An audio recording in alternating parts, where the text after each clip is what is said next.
오늘 아침에는 마태복음 5장 3절 말씀을 통해서 가난한 심령이라는 제목을 가지고 말씀의 은혜를 나누기를 원합니다.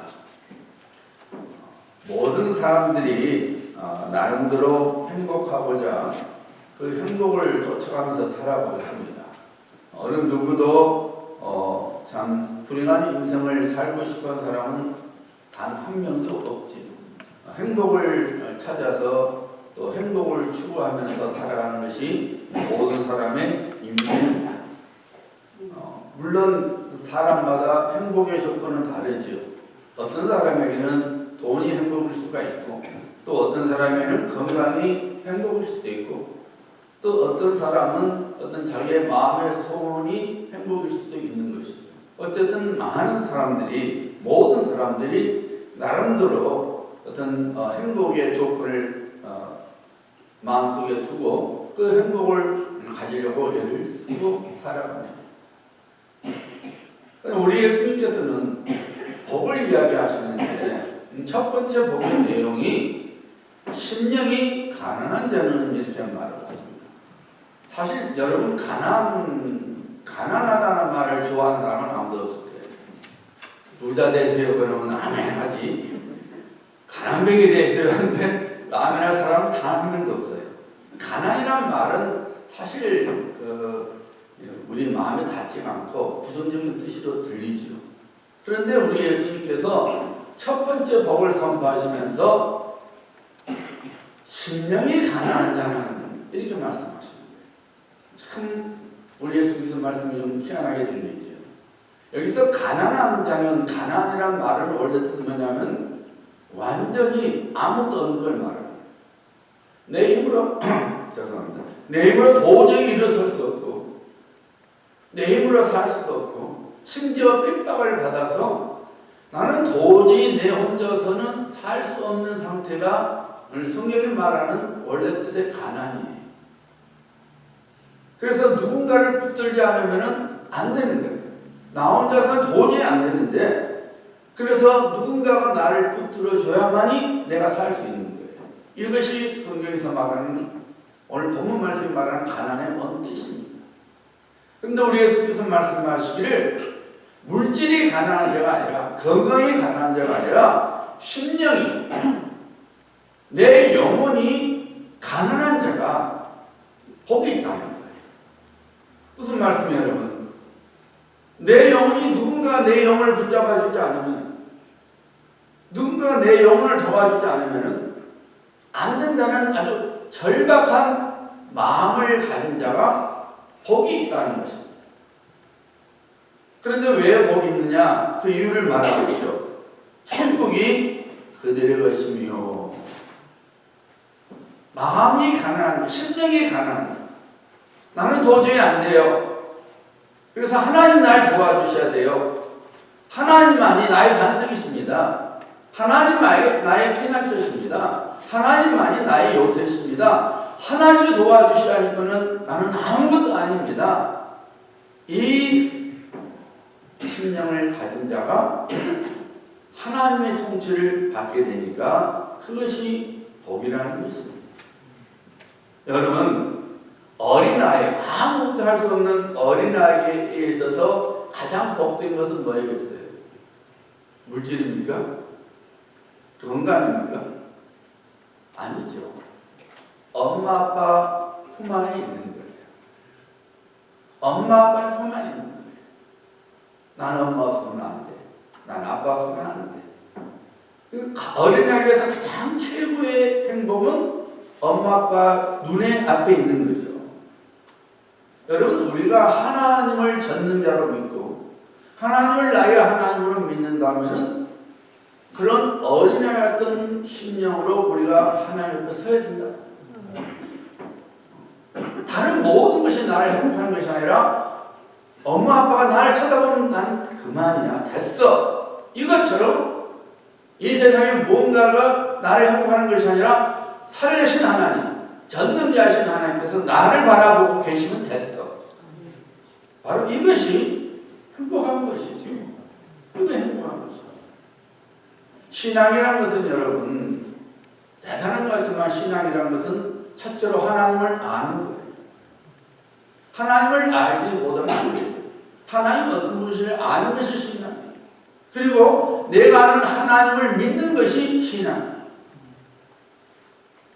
가장 중요한 것은 내가 하나님을 알고 믿는 것만큼 내가 하나님을 경험한다는 거예요. 이거 신앙입니다. 왜 신앙이 다 천차만별이냐?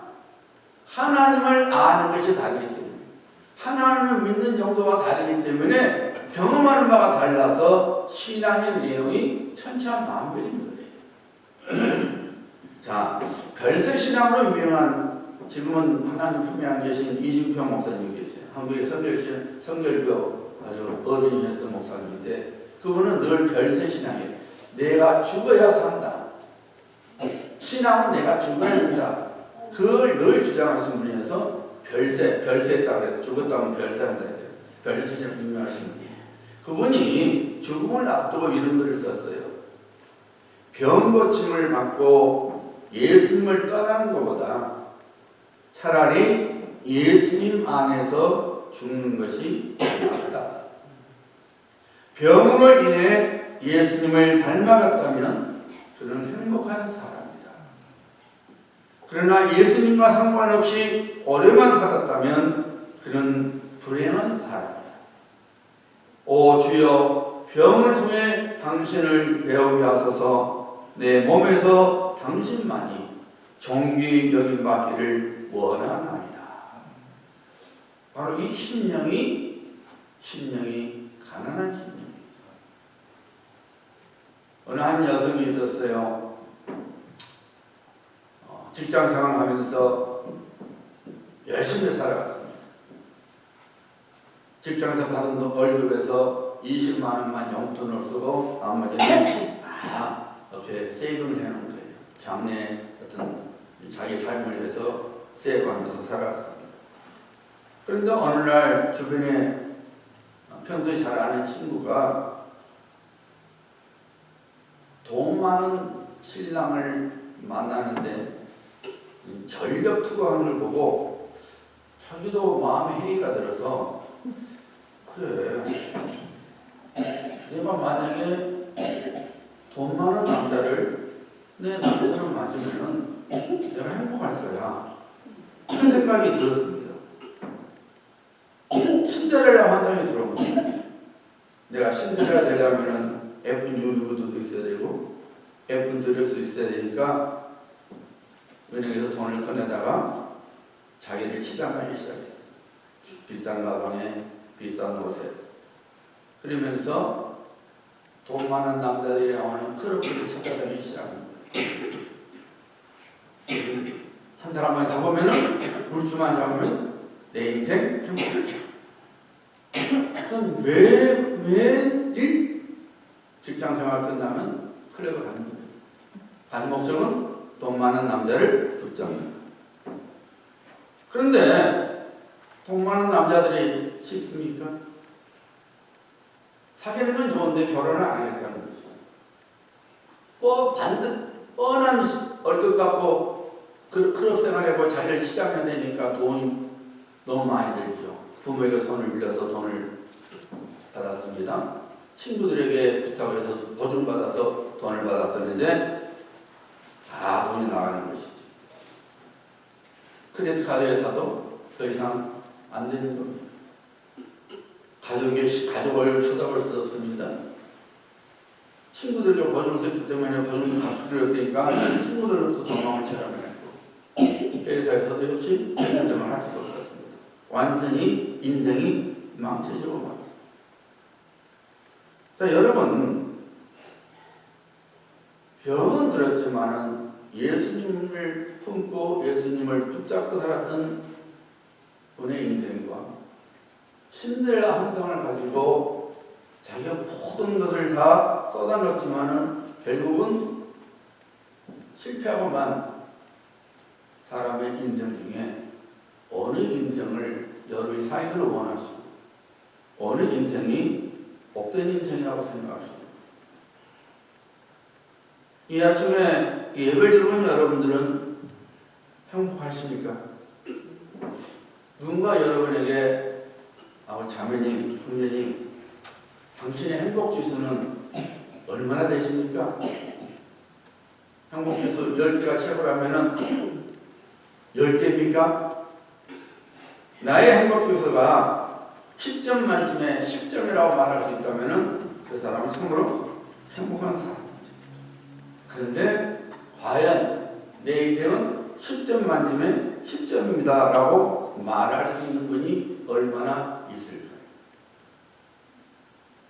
정말로 날마다 감사하는 신앙을 갖고 있다면 10점 만점에 10점이라고 말할 수 있죠.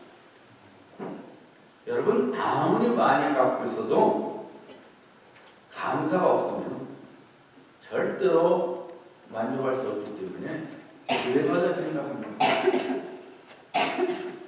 아무리 돈을 많이 갖고 있어도 거기에 자기 만족이 없으면 불행하다고 말하는 것이죠. 우리가 행복하기를 원하는 것만큼 하나님께서도 역시 우리가 행복하기를 소원하십니다. 우리가 잘 아는 말씀이죠. 여호와의 말씀이니라. 너희를 향한 나의 생각을 내가 아나니 평안이요 재앙이 아니니라. 너희에게 미래와 희망을 주는 것입니다. 이것이 우리 한 사람 한 사람을 향한 우리 아버지 하나님의 뜻인 거예요.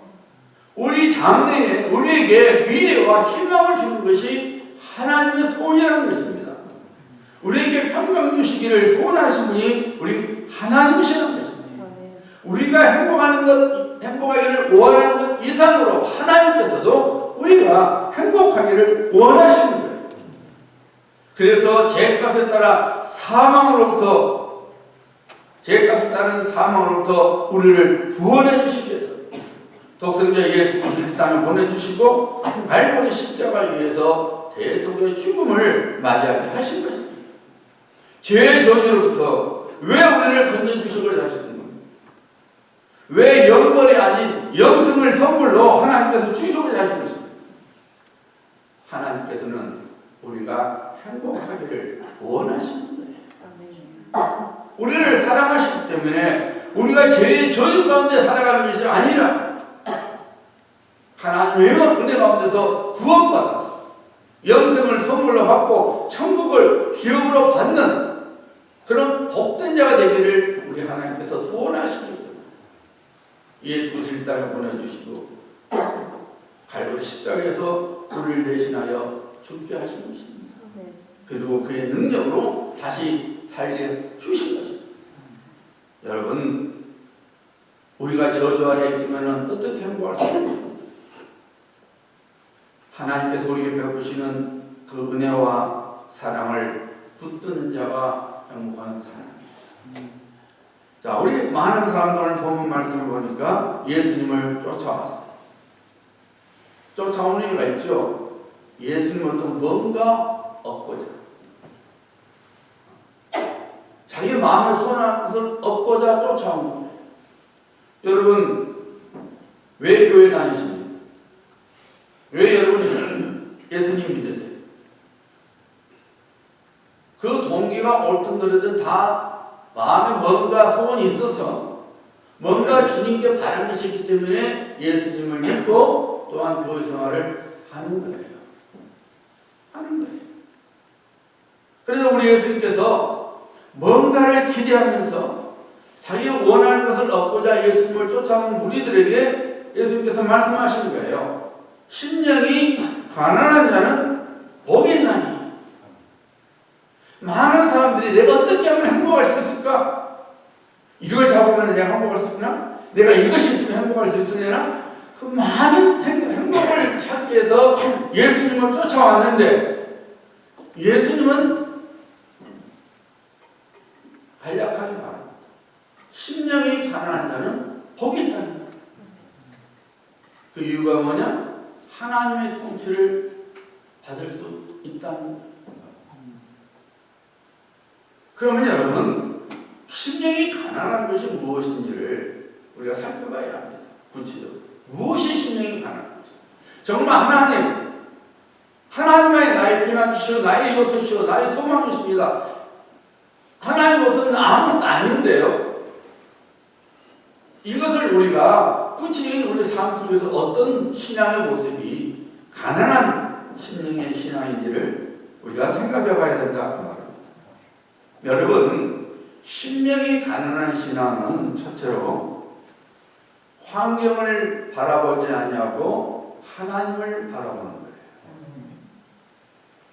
환경에 좌지우지되는 것이 아니라 하나님의 입에서 나오는 말씀을 붙들고 사는 것이 심령이 가난한 신앙입니다. 여러분, 우리가 하는 말이 있죠. 보는 것이 믿는 것이다. Seeing is believing이라고 하죠. 보는 것이 믿는 것이다. 시각효과가 그만큼 큽니다, 여러분. 왜 막대한 돈을 들여서 광고를 합니까? 사람들이 광고를 보면은 구매 충동이 생기기 때문에. 사람에게 가장 영향력을 끼치는 시각 감각은 당연히 시각입니다. 그래서 눈에 보이는 환경의 영향력을 결코 무시할 수 없습니다. 이스라엘 백성을 한번 생각해 보시기 바랍니다. 그들이 애굽으로부터 나왔을 때에 10가지 재앙을 통해서 하나님의 능력을 봤어요. 또 그들이 광야 생활 중에서도 구름 기둥과 불 기둥으로 인도하시는 하나님의 권능을 또한 몸소 경험했습니다. 그럼에도 불구하고 이스라엘 백성들의 광야 40년 생활을 평가를 내리면 뭡니까? 원망, 불평, 불만, 그리고 불순종의 연속이었습니다. 왜 그랬을까요? 하나님의 기적들을 봤으면서도 왜 그들의 삶은 불평, 불만, 원망, 불순종이냐 이거죠. 그것은 그들이 하나님보다는 그들이 경험하고 있는, 그들이 만나고 있는 환경만으로 그들의 인생을 판단했기 때문이에요. 아, 고기가 먹고 싶은데 고기가 없구나. 아, 마늘이 먹고 싶은데 마늘이 없네. 아, 부추를 먹고 싶은데 부추가 없네. 아, 마실 물이 없네. 마실 물이 없네. 아, 언제까지 광야에서 살아야 하는데. 그들은 환경의 포로가 되어서 하나님께서 베풀어 주셨던 은혜, 지금도 베푸시는 은혜, 하나님께서 보여주셨고 지금도 보여주시는 본능의 손길을 붙잡지 못했습니다.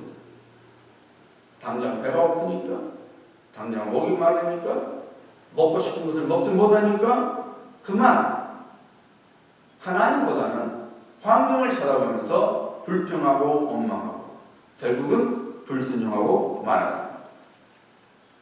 하나님께서 왜 이스라엘 백성들에게 광야 생활을 하게 하셨다고 그랬어요? 하나님께서 분명히 말씀하셨죠. 이스라엘 백성들로 하여금 광야 생활을 하게 하신 것은 하나님의 말씀으로만 사는 것을 알게 하시려고 일부러 하나님께서 광야 생활을 하게 만들었다는 것입니다.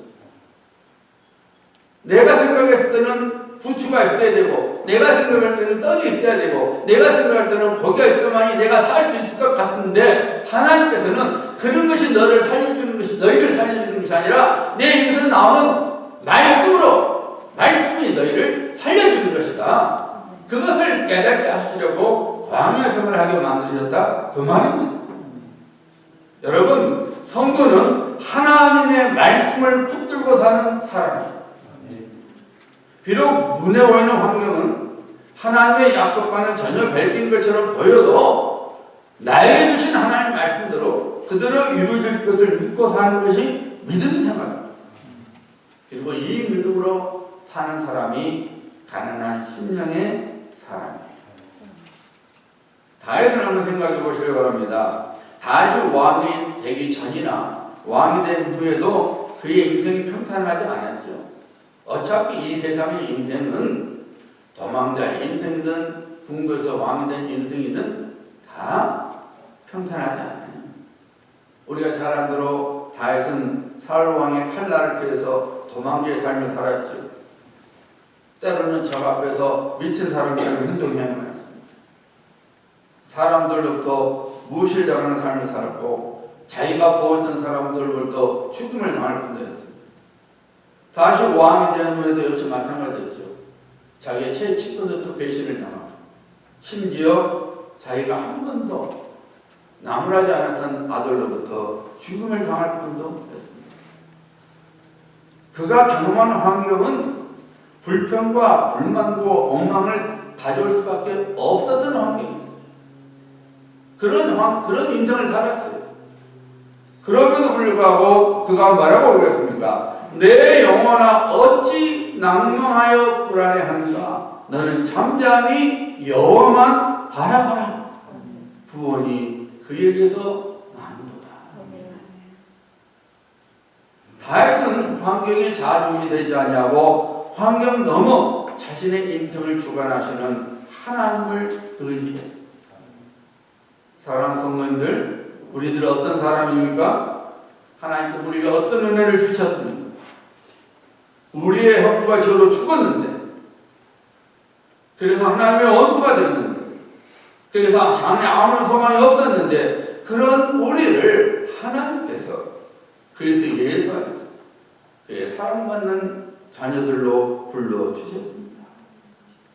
장차 천국을 기업으로 받게 하실 복을 허락하셨고, 장차 영원토록 하나님 나라에서 살아갈 복을 우리에게 이미 주셨습니다. 사도 바울의 고백처럼 이 세상이 어려워도 그리스도 예수 안에 있는 우리를 향한 하나님의 사랑을 끊을 것이 없을 정도로 하나님께서 우리를 사랑하십니다. 비록 많은 사람들이 눈에 보이지 않는 하나님보다는 눈에 보이는 환경이 좌지우지 되는 삶을 살아간다 할지라도 그리스도 예수 안에서 구원받은 우리는 눈에 보이지 않는 하나님을 보는 것처럼 살아가야 합니다. 이것이 심령이 가난한 자의 모습이에요. 그리고 바로 그런 사람에게 하나님의 통치가 이루어지는 것입니다. 남이 갖고 있는 재물이 소용없을지라도, 남이 갖고 있는 건강이 소용없을지라도, 재능이 없을지라도, 지식이 없을지라도 하나님으로 인하여 즐거워하는 성도가 되어야 합니다. 하박국 선지자가 고백했지요. 비록 무화과 나무가 무성하지 못하며 포도나무에 열매가 없으며 감람나무에 소출이 없으며 밭에 먹을 것이 없으며 우리의 양이 없으며 외양간에 소가 없을지라도 나는 여호와로 말미암아 즐거워하며 나의 구원의 하나님으로 말미암아 기뻐하리로다. 눈에 보이는 환경에 좌지우지 않겠다는 신앙고백입니다. 대신에 하나님의 약속의 구원의 약속을 붙들고 살겠다는 고백인 것입니다.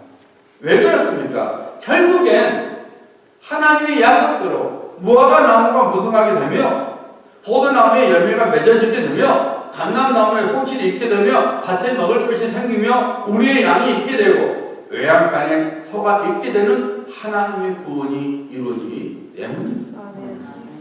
여러분, 광야 생활이 계속되는 것이 아닙니다. 가나안 땅에 들어가는 때가 반드시 옵니다. 그러므로 우리는 하나님의 약속의 말씀을 붙잡고 살아가야 합니다. 하나님을 철저하게 믿고 살아가야 되는 것입니다. 심령이 가난한 신앙이 무엇입니까? 환경보다는 하나님을 붙들고 사는 신앙입니다. 내가 하나님을 놓치지 않는다. 내가 하나님께 대한 믿음을 놓치지 않는 한 하나님께서 말씀하신 대로 그의 구원을 반드시 내 삶 속에서 이루어질 것을 믿고 살아가는 신앙, 그것이 가난한 심령의 신앙이, 그렇게 믿고 살아가는 사람이 가난한 심령을 가진 사람입니다. 그리고 우리 예수께서 말씀하신 대로 그 사람은 반드시 하나님의 다스림 속에서 살아가게 되는 것입니다. 두 번째로 심령이 가난한 신앙은 나의 만족보다는 하나님의 만족을 구하는 신앙. 여러분, 엔돌핀이라는 말을 많이 들었죠. 인체 호르몬 중에 하나입니다.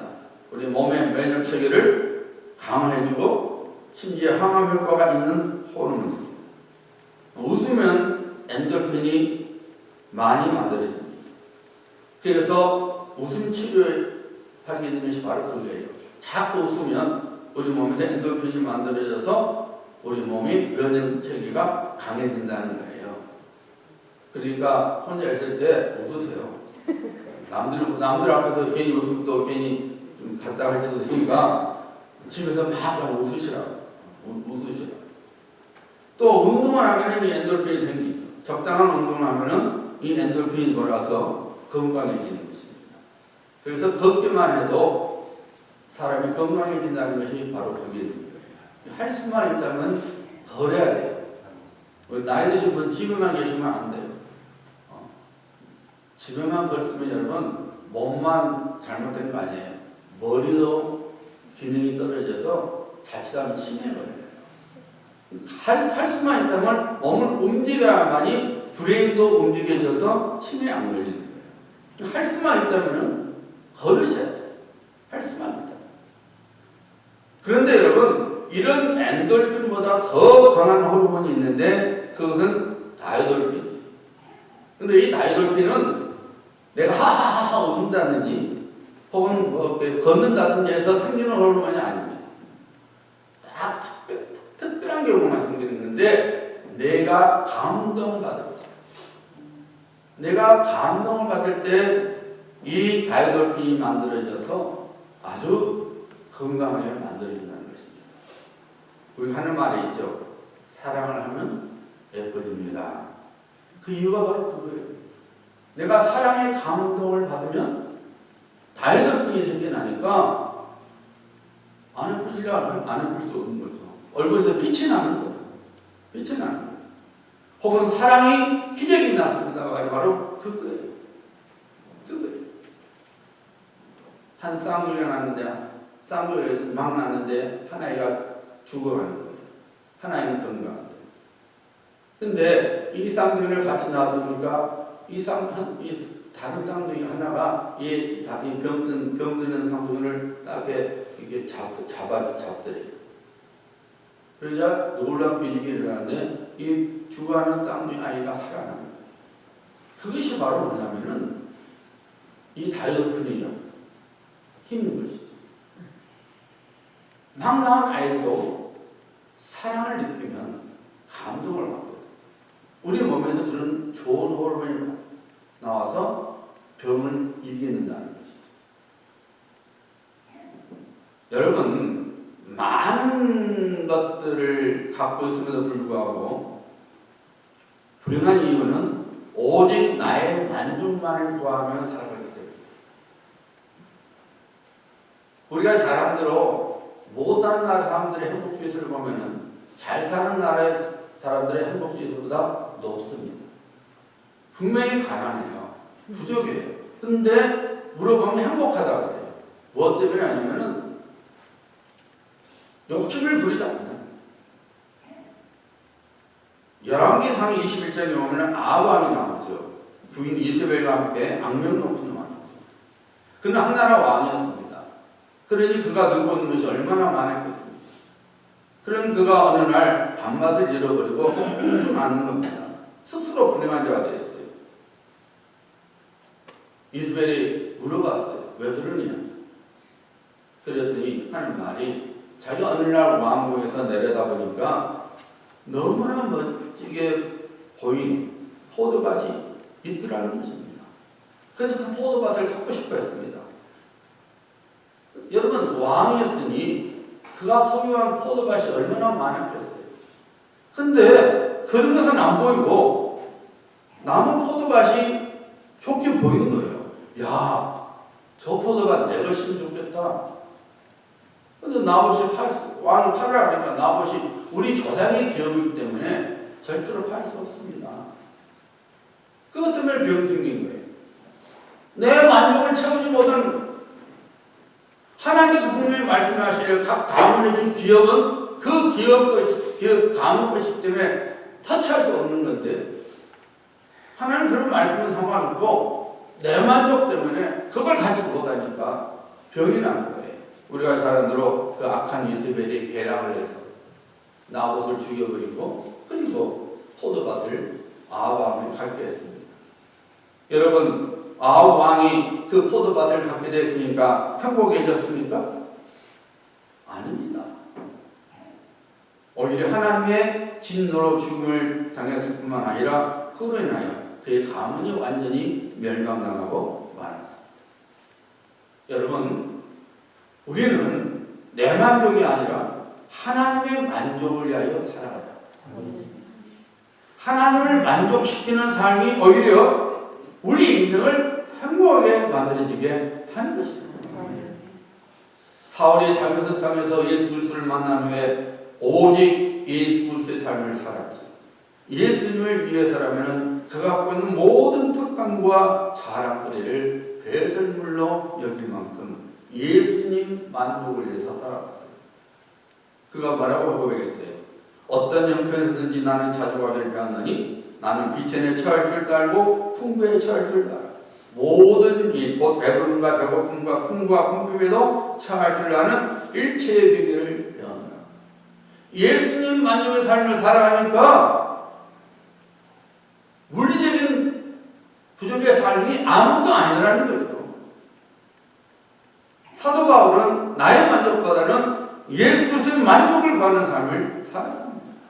내가 어떻게 하면 나 같은 사람을 사도로 불러주신 예수님의 뜻대로 살 수 있을까? 내가 어떻게 하면 예수님을 기쁘시게 해드렸을까?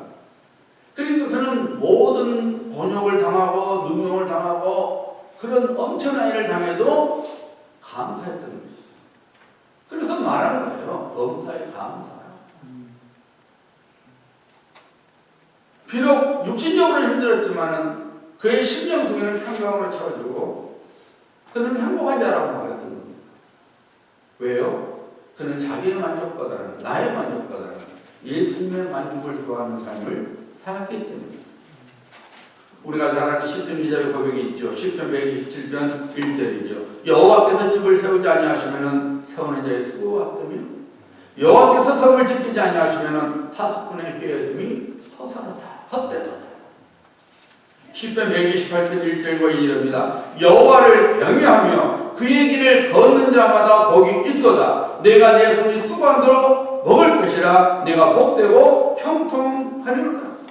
누가 행복한 인생을 살게 된다고 시편 기자는 고백하고 있습니까? 하나님을 경외하는 자, 하나님을 높이는 자가 행복한 인생을 산다는 것입니다. 다시 말씀드리면 나의 만족보다는 하나님의 만족을 구하는 사람이 행복한 인생을 살게 된다는 것입니다. 하나님께서 그렇게 만들어 주신다는 것입니다. 여러분 생각해 보세요. 우리가 힘써 수고한 것이 한순간에 무너지게 된다면 우리의 수고에 무슨 이익이 있겠습니까? 우리가 수고한 대로 열매를 거두지 못하고 손해를 보는 인생을 살게 된다면 어떻게 그런 인생이 행복할 수 있겠습니까? 우리 인생의 집을 세워주시고 지켜주시고 그리고 우리가 수고한 대로 열매를 거두게 하시는 하나님의 은혜를 놓치지 말아요. 그 하나님의 뜻을 구하고 그 하나님의 만족을 위하여 우리가 살아가야 합니다. 여러분의 심령에 하나님의 통치하시는 길을 소원하시니까 하나님의 나라가 이루어지는 것은 자기 포기 없이는 이루어지지 않습니다. 자기 포기는 우리 편에서 보면은 희생이죠. 그러나 하나님 편에서 보면은 그것은 당연한 것입니다. 여러분, 부모가 부모의 은혜를 안 입은 자식은 한 명도 없습니다.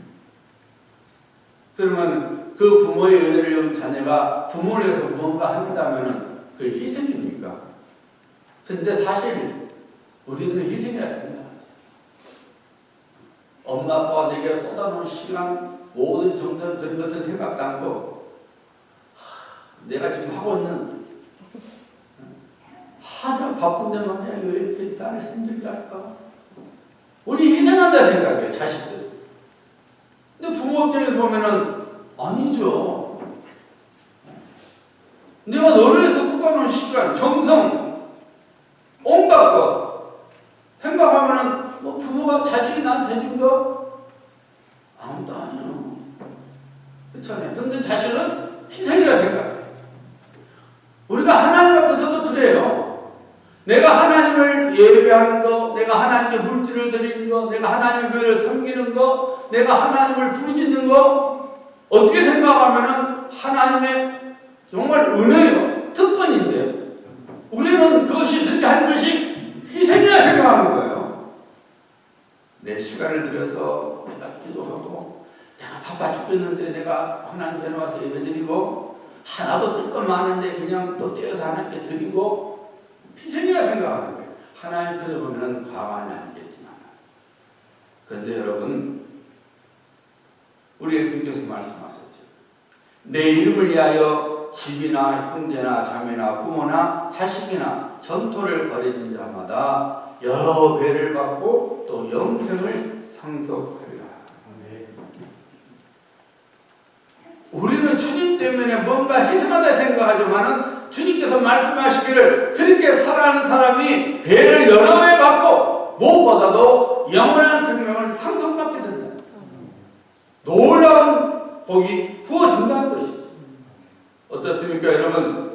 여러분은 여러분의 이름, 즉 여러분의 만족을 위해 살고 계십니까? 아니면 여러분은 예수님의 이름, 즉 예수님의 만족을 위해 사시고 계십니까? 우리에게 베풀어 주신 하나님의 은혜, 지금도 베풀어 주시고 있는 하나님의 은혜를 생각하면은 내가 하나님을 위하여 내 시간을 드리고 내 마음을 드리고 그리고 내 물질을 드리는 것은 너무나 당연한 것이죠. 오히려 기쁨이요 특권이 되어야 합니다. 아멘. 그것이 살아있는 신앙이에요. 아멘. 그리고 하나님은 그런 신앙을 기뻐하시고 그런 믿음을 가진 자를 기뻐하시고 하늘을 열어주시고 복으로 채워주십니다. 아멘. 하나님께서 다스려 주신 것입니다. 아멘. 우리 같은 사람, 우리도 자식이 우리에게 인색하게 굴면 마음이 언짢지, 서글프지. 내가 어떻게 죄를 키워하나. 제 아내 생일이라고 제 아들이 상별이 꽃을 보내왔는데 나이만 먹었지 벌달에 보니까 그냥 비싼 것을 약간 꽃집이 상당히 속임이 많은 것 같아. 내가 봤을 때 조금 좀 당한 것 같아. 근데 이제 지편에서는 최선을 다해서 버는 거예요. 내가 봤을 때 좀 아까운 생각이 들지만 아무 말도 안 했죠. 야, 너 좀 왜 그랬냐 하면은 이거 또 그거 아니잖아요. 전혀 생각하고 한 건데 조금 내가 좀 속았구나 싶지만은 아무 말 안 했는데 사실 그러면은 기분이 좋은 거죠. 그래서 제가 참 감사한 것이 그래도 제일 비싼 거 후임을 해야 그래갖고 제일 비싼 걸 오더했더라고요. 감사한 거죠. 그 밑에 것도 있는데 사실 여러분 그거거든요. 마음은 달라요. 우리가 하나님 앞에서도 마찬가지예요. 하나님이 나를 살려주셨잖아요. 우리를 살려주셨잖아요. 우리의 영원한 생명을 주셨잖아요. 우리가 이 땅에 삶을 마치면 우리는 천국 가잖아요. 그런 놀라운 복을 우리에게 주셨는데 우리가 하나님 앞에서 인색하게 혹은 째째하게 한다면 하나님 아버지께서 얼마나 마음이 언짢으시겠어요. 얼마나 서글프시겠냐고. 나의 만족이 아니라 하나님의 만족을 위한 삶을 우리는 살아가야 합니다. 아멘. 바로 그 신앙이 심령이 가난한 신앙이에요. 아멘. 그리고 그 신앙을 하나님께서 기쁘게 분명하여 주시고 하나님께서 친히 그의 인생을 다스려 주십니다. 아멘. 이미 계획한 대로 하나님 뜻이 이루어지게 하시고 하나님의 약속하신 복을 반드시 차지하게 만드십니다. 아멘. 무엇보다도 세마포옷을 입고 하나님께서 베푸시는 천국잔치에 참석하게 되고 세세토록 하나님과 함께 영광 중에 살아가게 되는 것입니다. 아멘. 사랑하는 성도님들, 인생의 행복을 세상으로 찾는 어리석은 자가 되지 말아야 합니다. 우리 몸의 일시적인 편함과 안락을 위해서 영원한 기쁨과 즐거움을 놓치는 미련한 자가 되지 말아야 합니다. 심령이 가난한 하나님의 사람이 되어야 합니다. 아멘. 예수님께서 바로 그 성도가 복이 있다고 말씀하십니다. 심령이 가난한 자는 복이 있나니 천국이 그들의 것이며. 이 말씀이 여러분의 고백이 되기를 주 예수 그리스도 이름으로 축복합니다. 아멘.